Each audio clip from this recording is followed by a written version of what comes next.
ATM আজহার সাহেবের পক্ষে তাদের যে মূল সাবমিশনটা ছিল সেটি হলো আন্তর্জাতিক অপরাধ ট্রাইব্যুনালের যে জাজমেন্ট 5ই আগস্টের আগে হয়েছে সেগুলোতে কাস্টমারি ইন্টারন্যাশনাল ল অর্থাৎ আন্তর্জাতিক আইনের প্রযোজ্যতা ছিল না, এবং এটি অ্যাপিলেট ডিভিশনেও এটিকে অ্যাফার্ম করেছে যে আন্তর্জাতিক অপরাধ ট্রাইব্যুনালের বিচারে আন্তর্জাতিক আইনের প্রযোজ্যতা প্রয়োজন নেই।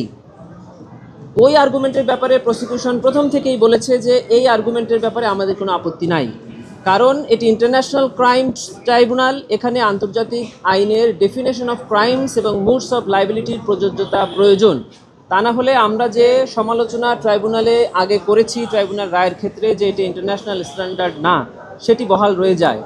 এজন্য আমরা অ্যাপিলেট ডিভিশনে সাবমিশন রেখেছিলাম যে আন্তর্জাতিক আইনের প্রযোজ্যতা প্রয়োজন, এবং এটা যে প্রসিকিউশন চায় এবং বর্তমান সরকার চায় তার প্রমাণ হলো যে আমরা প্রসিকিউশনে যোগদানের পরপরই আন্তর্জাতিক অপরাধ ট্রাইব্যুনাল আইন 1973-কে সংশোধন করে আন্তর্জাতিক আইনের প্রযোজ্যতাকে প্রতিস্থাপন করা হয়েছে।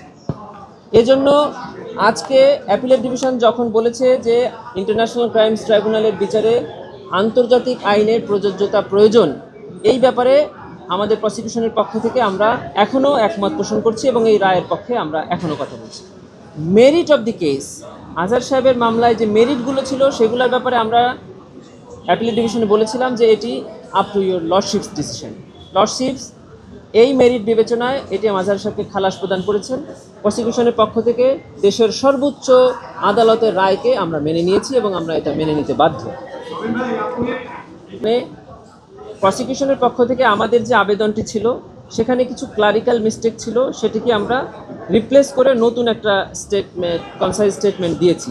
সেখানে আমরা বলেছি যে ট্রাইব্যুনালের যে রায় এবং যে বিচার, সেক্ষেত্রে অ্যাপিলেট ডিভিশন ন্যায় বিচারের স্বার্থে এই মামলাটা নিষ্পত্তি করবেন, সেক্ষেত্রে অ্যাপিলেট ডিভিশন যে কোনো আদেশ দিবেন আমরা মেনে নিব। তবে ট্রাইব্যুনালে যে প্রেজেন্ট বিচারগুলো আছে এবং ইন ফিউচার যে ট্রায়ালগুলো হবে সেক্ষেত্রে এমন কোনো আদেশ আমরা প্রতিবাদ করি বা এমন কোনো আদেশের বা এমন কোনো সাবমিশনের বিপক্ষে যে সাবমিশন বর্তমান এবং ভবিষ্যৎ ট্রায়ালকে হ্যাম্পার করবে, আমরা এটুকুই বলছি।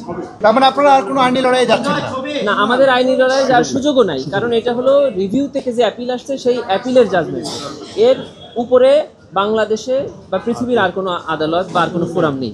আমরা মনে করি যে আজকের এই রায়ে বর্তমান ট্রাইব্যুনালের বিচার ব্যবস্থা এবং ভবিষ্যতে যে বিচার ব্যবস্থা হবে এটিকে আরও অনেক ইন্টারন্যাশনাল স্ট্যান্ডার্ডে উন্নীত করলো, এবং জাতি সারা পৃথিবী এখন ট্রাইব্যুনালে এই রায়ের আলোকে যে বিচারগুলো দেখবে সে ব্যাপারে আর প্রশ্ন ওঠার কোনো সুযোগই থাকলো না।